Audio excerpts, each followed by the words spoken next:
नमस्कार, मी अमिता. न्यूज अनकटमध्ये आपल्या सर्वांचं स्वागत. बातमीपत्रात सविस्तर बातम्यांचा आढावा घेणारच आहोत, मात्र त्याआधी नजर टाकूयात महत्त्वाच्या हेडलाईन्सवर.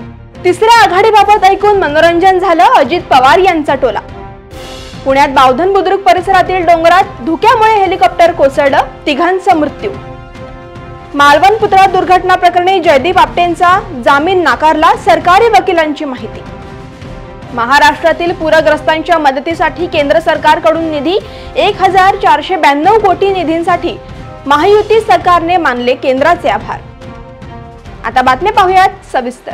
महाराष्ट्राचे उपमुख्यमंत्री आणि राष्ट्रवादी काँग्रेसचे नेते अजित पवार काल बीड जिल्ह्याच्या दौऱ्यावर होते. तेथे झालेल्या पत्रकार परिषदेत अजित पवार यांनी तिसऱ्या आघाडीबाबत भाष्य करताना तिसऱ्या आघाडीबाबत ऐकून आमचं मनोरंजन झालं असून ही ब्रेकिंग न्यूज कशी बनते हे आम्हाला कळत नाही, असा उपहासात्मक टोला लगावलाय. पुण्यातील बावधन बुद्रुक गावच्या परिसरात आज सकाळी एक हेलिकॉप्टर कोसळल्याची दुर्घटना घडली. या दुर्घटनेत हेलिकॉप्टरमध्ये असणारे 2 वैमानिक आणि एका अभियंत्याचा जागीच मृत्यू झालाय. हेलिकॉप्टर डोंगराळ भागातून जात असताना मोठ्या प्रमाणावर धुके होते. त्याचा अंदाज न आल्याने हेलिकॉप्टर कोसळले असावे असा प्राथमिक अंदाज आहे. हेरिटेज एव्हिएशन कंपनीचे हे हेलिकॉप्टर मुंबईतील जुहूच्या दिशेने निघाले होते. अजित पवार गटाचे नेते सुनील तटकरे यांना घेण्यासाठी हे हेलिकॉप्टर मुंबईत येणार होते, मात्र त्यापूर्वीच हा अपघात घडलाय. चंद्रपूर जिल्ह्यातील नागभीड येथून नागपूर जिल्ह्यातील उमरखेड येथे शेतमजुरांना घेऊन जाणाऱ्या मेटाडोरला टिप्परनं जबर धडक दिल्याने झालेल्या भीषण अपघातात एका महिलेचा उपचारादरम्यान मृत्यू झाला, तर 24 मजूर जखमी झालेत. हा अपघात नागपूर नागभीड राष्ट्रीय महामार्गावरील भुयार ते कांपा दरम्यान घडलाय. जखमी मजुरांवर भंडारा जिल्हा सामान्य रुग्णालयात उपचार सुरू आहेत. बदलापूर लैंगिक अत्याचार प्रकरणी फरार असलेल्या 2 आरोपींना अद्याप ताब्यात न घेण्यात आल्याने उच्च न्यायालयाने विशेष तपास पथकावर ताशेरे ओढलेत. तसेच गुन्हेगारांच्या हितापेक्षा मुलांच्या हिताला प्राधान्य देणं आवश्यक आहे असे निरीक्षण नोंदवत उच्च न्यायालयाने मंगळवारी शाळेचे अध्यक्ष आणि सचिवांची अटकपूर्व जामीन याचिका फेटाळली आहे. राज्यातील विधानसभा निवडणुकीच्या पार्श्वभूमीवर एकाच ठिकाणी 3 वर्ष सेवा बजावलेल्या अधिकाऱ्यांच्या तसेच स्वतःच्या गृह जिल्ह्यात असलेल्या अधिकाऱ्यांच्या 2 दिवसात बदल्या करण्याचे निर्देश केंद्रीय निवडणूक आयोगाने दिल्यानंतर आता राज्य सरकारने बदल्यांना सुरुवात केली आहे. मात्र मुंबईत असलेल्या 130 पोलीस अधिकाऱ्यांच्या बदल्या जिल्ह्याबाहेर करण्यास गृह विभागाने असमर्थता दर्शवली असून तसे पत्र त्यांनी आयोगाला दिल्याचं सूत्रांनी कळवलंय. वेळ झाल्या छोट्याशा विश्रांतीची, लगेचच परत येऊ. पाहत रहा न्यूज अनकट. ऐतिहासिक वारसा लाभलेला मराठ मुलूक महाराष्ट्र. या महाराष्ट्राला विविध रंगी छटा आहेत. साहित्य, कला, पर्यटन, नृत्य, भाषा, संत परंपरा अशा विविधतेने तो नटलेला आहे. हीच गौरवशाली विविधता जपत स्वरंग मराठी केवळ महाराष्ट्राच्या सांस्कृतिक संहितेपुरते मर्यादित न राहता समकालीन नवकल्पनांवर आधारित कार्यक्रमांद्वारे मराठी मनोरंजन विश्वात स्वतःची एक अनोखी जागा निर्माण करत आहेत.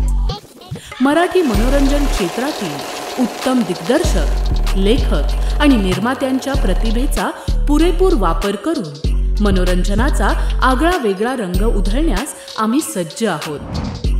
स्वरंग मराठीचे उद्दिष्ट मराठी मनोरंजन क्षेत्रामध्ये मनोरंजनाची वहिवाट सोडून रूढीवादी पद्धती तोडून मनोरंजनाचा समृद्ध अनुभव प्रदान करून देण्याचा आहे. म्हणूनच यात विविध पद्धतीचे मनोरंजक आणि माहितीपूर्ण कार्यक्रम स्वरंग मराठीवर बघता येतील. शेवटी एकच, धकाधकीच्या जीवनात धांगडधिंगा करण्यापेक्षा बसूया, हसूया, गाऊया, जगूया. नाती गोती श्रावण मोती गावामधले जीवंत रंग. नाती गोती श्रावण मोती गावामधले जीवंत रंग. चला जोडूया, चला पाहूया, जशी संस्कृती तसा स्वरंग. विश्रांतीनंतर सर्वांचं स्वागत. पाहूयात उर्वरित बातमीपत्र. लक्ष्मण हाके आणि मी अनेक वर्षांपासून सोबत आहोत, मात्र हाके व्यसनाधीन आहेत असं मला कधी आढळलेलं नाही. ओबीसींचे आरक्षण वाचवण्यासाठी आम्ही दोघे लढा देत असताना आमचा आवाज दाबण्याचं काम मराठ्यांनी झुंडशाही पद्धतीने सुरू केल्याचा आरोप ओबीसी आरक्षण बचावचे नवनाथ वाघमारे यांनी माध्यमांसमोर केलाय. आपण मला सांगा, तुमचे जे सहकारी लक्ष्मण हाके यांच्यावरती पुण्यामध्ये काही लोकांनी आरोप केले, काय तथ्य आहे नेमकं? यामध्ये मराठा समाजाच्या झुंडशाही आणि त्यांची विकृती समोर आलेली आहे। कुठंतरी योद्धा शरण जात नाही म्हणून त्याला बदनाम करण्याचा हा प्रयत्न आहे आणि त्याच प्रकारे यांनी कुठेतरी ट्रॅप लावून आणि जाणीवपूर्वक एकटा माणूस फिरत असताना रस्त्याने एकटा माणूस जात असताना त्याला एक 25-30 कार्यकर्त्यांनी पकडायचं, त्याला दमदाटी करायची आणि त्यांच्याकडून वधून घेण्याचा प्रयत्न की दारू पिलेला आहोत म्हणून।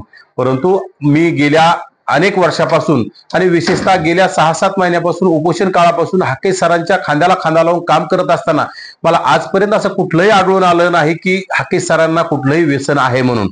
त्यामुळं हाके सरनी दारू पिणं किंवा नशेत असणं हे अत्यंत म्हणजे चुकीची बातमी आहे आणि हे मराठा समाजाच्या नेत्यांना आम्हाला टार्गेट करण्यासाठी गेल्या अनेक दिवसापासून आम्ही मराठा समाजाची झुंडशाही उघड करण्याचं काम करत आहोत। मराठा समाजाचं जे एक समाजावर असणारं प्रेम, या जातीवादी मुख्यमंत्री असतील आणि या राज्यातील अनेक नेते ओबीसी विषयी वारंवार द्वेष निर्माण करून ओबीसीच्या पाठीत खंजीर खुपसण्याचा जो प्रयत्न करत आहेत याचा आम्ही वारंवार उघड करण्याचा काम करत आहोत आणि ओबीसीचा आवाज बनू पाहत आहोत आणि ओबीसीच्या प्रश्नांना, ओबीसीच्या अन्यायाला वाचा फोडण्याचं काम करत असल्यामुळं हाके सरावर जो हल्ला झालाय तो नक्कीच भ्याड हल्ला आहे आणि कुठंतरी त्यांच्यावर दबाव टाकून त्यांना पोलीस प्रशासनाकडे नेणं। परंतु हाके सरांनी म्हणजे टेस्ट सुद्धा दिलेली आहे, त्यांनी युरिन दिलेलं आहे, ब्लड दिलं आहे। त्यामुळं कुठंतरी ज्यांना कुठंतरी म्हणजे ड्रिंक केलेली असती तर असं कुठेही त्यांनी शॅम्पल दिलं नसतं आणि चोर जर माणसाने चोरी केलेली असली तर माणूस समोर येत नसतो। त्यांनी छातीठोकपणे शॅम्पल दिलं आणि प्रसार माध्यमांना येऊन जे सुद्धा सांगितलं। परंतु सुरुवातीला त्यांच्यावर 25, 30, 50 कार्यकर्त्यांनी गराडा घालून त्यांना जे धक्काबुक्की करण्याचं काम केलं हे नक्कीच माझ्या मते हाके सरांच्या जीवाला धोका निर्माण झाला होता।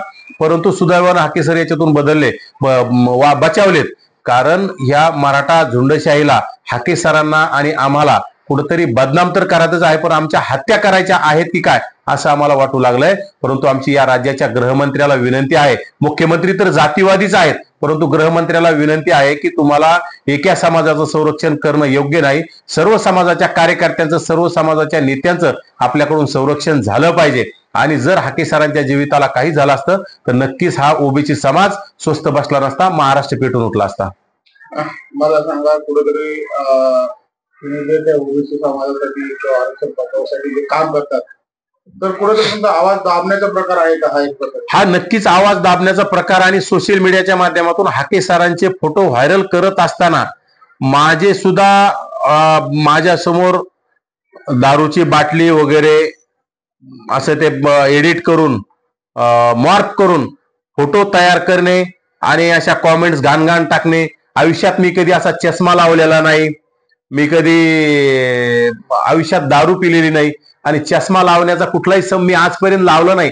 अक्षरशः माझ्या बहिणीच्या घरी बसलेला हा बहिणीच्या घरच्या सोफ्यावरला हा फोटो आहे आणि याच्यावर समोर एडिट करून कुठं चाकणा असेल, एक दारूची बॉटल, तिथं ग्लास नाही पण दारूची बॉटल कुठली तिचं नाव नाही, परंतु कुठेतरी मॉर्फ करायचं आणि समाजाचं काम करणाऱ्या कार्यकर्त्यांना बदनाम करण्याचं हे मोठं षडयंत्र आहे। परंतु ह्या मराठा समाजाचं षडयंत्र ओबीसी समाजाने जाणून घेतलं पाहिजे आणि पुन्हा पेटून उठलं पाहिजे आणि या येणाऱ्या काळात या जातीवाद्यांना धडा शिकवला पाहिजे। खरं तर आम्ही उपोषण काळात हे संभाजी भोसले जरांगे यांना भेट दिली आणि आम्हाला भेट न दिल्यामुळे आम्ही खरं बोललो, पण खरं बोलल्याच्या नंतर सख्या आईला राग येतो अशी परिस्थिती आहे। संभाजी भोसले यांना या गोष्टीचा राग आला असेल आणि त्यांच्या कार्यकर्त्यांनी हा जीव घेणं हल्ला प्राध्यापक लक्ष्मण हाके सरावर केलाय। तो नक्कीच अशाच्या 2-5 काय प्रमुख कार्यकर्ते आहेत ज्यांचे मोबाईल जप्त केले पाहिजेत, यांनी कोणाकोणाला फोन केलेत यांची सगळी ती रेकॉर्ड तपासलं पाहिजे आणि यांच्यावर अपहरणाचा गुन्हा दाखल करावा अशी माझी या प्रशासनाला आणि गृह विभागाला विनंती आहे। मालवण येथील शिवरायांचा पुतळा दुर्घटना प्रकरणी न्यायालयीन कोठडीत असलेल्या शिल्पकार जयदीप आपटेने जामिनासाठी सिंधुदुर्ग न्यायालयात अर्ज दाखल केला होता। यावर काल सुनावणी होऊन हा अर्ज सत्र न्यायाधीश HB गायकवाड यांनी नामंजूर केलाय। पुतळा उभारणीमध्ये वापरण्यात आलेले सर्व साहित्य निकृष्ट दर्जाचे असल्याचा वकिलांचा युक्तिवाद ग्राह्य धरून आपटेचा जामीन अर्ज नाकारला गेल्याची माहिती सरकारी वकिलांनी दिली आहे। मालवण शिवाजी महाराज पुतळा दुर्घटना प्रकरणातील आरोपी जयदीप आपटे याचा जामीन अर्ज आज त्याची सुनावणी झाली आणि न्यायालयाने त्याचा जामीन अर्ज फेटाळलेला आहे।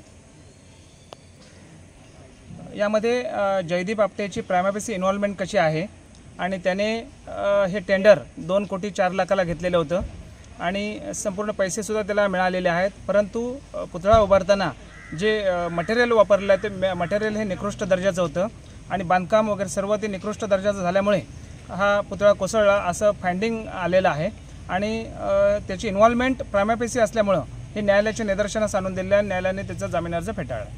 ही पहिलीच वेळ होती त्यांची की ह्याच्यापूर्वी केलेला? याच्या अगोदर चेतन पाटीलचा जामीन अर्ज सेशन कोर्टाने फेटाळलेला होता. आज ह्यांचा पहिलाच अर्ज होता जयदीप आपटेचा, तो सुद्धा फेटाळलेला आहे. साहेब आपल्यासोबत माझ्याबरोबर आमचे सहकारी रुपेश देसाई सरकारी वकील हे सुद्धा होते आणि आम्ही दोघांनी मिळून स्ट्रॉंगली अपोज केलेला आहे आणि हा अर्ज नामंजूर झालेला आहे. महाविकास आघाडीच्या सलग 2 दिवस झालेल्या बैठकीत जागा वाटपाची चर्चा पुढच्या टप्प्यावर पोहोचली असून वाद झालेल्या काही जागांवर तोडगा निघाल्याचे सूत्रांनी सांगितले. येत्या 12 ऑक्टोबरला दसऱ्याच्या मुहूर्तावर जागा वाटप जाहीर होणार आहे. सूत्रांच्या माहितीनुसार महाविकास आघाडीत 288 पैकी 210 जागांचे वाटप आतापर्यंत पूर्ण झाले. वेळ झाली छोट्याशा विश्रांतीची, लगेचच परत येऊ. पाहत रहा न्यूज अनकट.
विश्रांतीनंतर सर्वांचं स्वागत. पाहुयात उर्वरित बातमीपत्र. कोल्हापुरातील सिद्धनेरली इथल्या शेतकऱ्यांनी कागल तहसील कार्यालयावर मोर्चा काढून लाक्षणिक उपोषण सुरू केलं. राजर्षी शाहू महाराजांनी दिलेल्या जमिनी समरजित घाटके यांनी काढून घेतल्याचा आरोप करत या जमिनी शेतकऱ्यांना परत मिळाव्यात अशा मागणीचं निवेदन तहसील कार्यालयाला देत आंदोलन करण्यात आलं. यावेळी समरजित घाटके यांच्या विरोधात जोरदार घोषणाबाजी करत शेतकऱ्यांनी सहकुटुंब आत्मदहन करण्याचा इशाराही दिलाय.